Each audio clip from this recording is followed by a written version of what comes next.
O presidente Lula afirmou que Roberto Campos Neto, o presidente do Banco Central, tem um lado político e age para prejudicar o país. Essas críticas vêm ali no mesmo momento em que o Copom começou a discutir a taxa básica de juros. Vamos acompanhar na reportagem.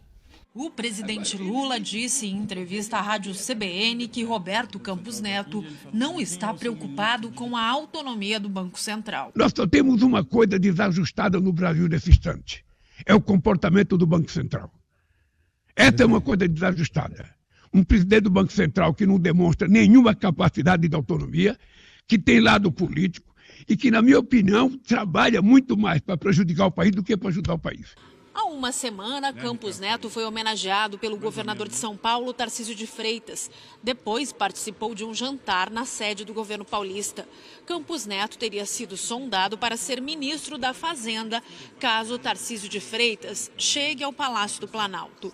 Lula condenou a atitude do presidente do Banco Central. A quem que esse rapaz é submetido? Como é que ele vai numa festa em São Paulo, sabe, quase que assumindo a candidatura a um cargo do governo de São Paulo? Cadê a autonomia dele? A crítica do presidente acontece no mesmo dia em que o Copom, o Comitê de Política Monetária do Banco Central, começa a discutir a taxa Selic, que é a base para os juros cobrados no país. A fala de Lula pressiona por uma nova redução da taxa, que está em 10,5%.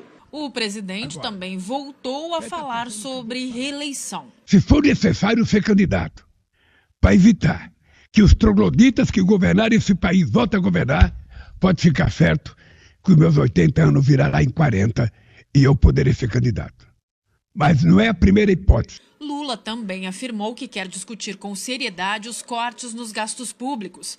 Ainda nesta terça-feira, o ministro da Fazenda, Fernando Haddad, afirmou que o acordo em que a Petrobras vai pagar quase 20 bilhões de reais à União deve ajudar o governo a manter o equilíbrio fiscal. Tudo isso são instrumentos novos que dão condição à Fazenda de buscar os resultados ao longo do exercício, sem a necessidade de aumentar ou criar novos impostos. O presidente Lula ele fez muitas críticas à postura de Roberto Campos Neto. Não é a primeira vez, a gente precisa relembrar disso.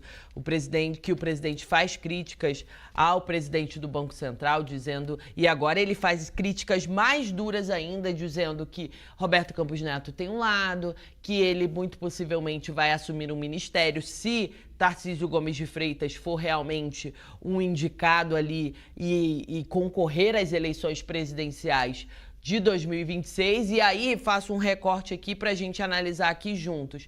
Quando o presidente fala isso, que Roberto Campos Neto será um possível ministro num possível mandato ou então indicação ali de que Tarcísio seria o candidato à presidência da República de 2026, Lula está colocando Tarcísio como candidato. O próprio Tarcísio, o próprio PL, o próprio Republicanos nunca indicaram o nome de Tarcísio. É uma especulação? Sim, é uma especulação. Mas isso, quando Lula fala isso, indica justamente o quê? Que ele já vê Tarcísio como um possível nome ali, candidato à presidência da República de 2026. A gente lendo nas entrelinhas aqui juntos essas falas do presidente da República. E aí, hoje, a gente tem essa fala do presidente Lula ontem e hoje o Comitê de Política Monetária do Banco Central vai se reunir para tratar da taxa básica de juros. Segundo a projeção de analistas no mercado financeiro, só para a gente ter uma ideia, se for confirmada essa manutenção da taxa básica de juros, ela permanece em 10,5%, 10,5% ao ano, que é o menor nível desde 2022, ou seja, um pouco mais de 2 anos aí com esse menor nível. No atual patamar, a taxa brasileira é a mais alta na comparação internacional. Então, essa fala de Lula vem na véspera da reunião do Copom, é uma pressão para o Copom, o mercado reagiu mal, inclusive o dólar, a moeda brasileira ficou desvalorizada com essas falas do presidente da República, então é um assunto que Claro, na hora que o presidente da República fala, cria-se uma instabilidade ou motivos para certezas com as falas do chefe do Executivo Federal. Nesse caso, nessa fala de ontem, o mercado viu com muita instabilidade todas as ponderações do presidente da República.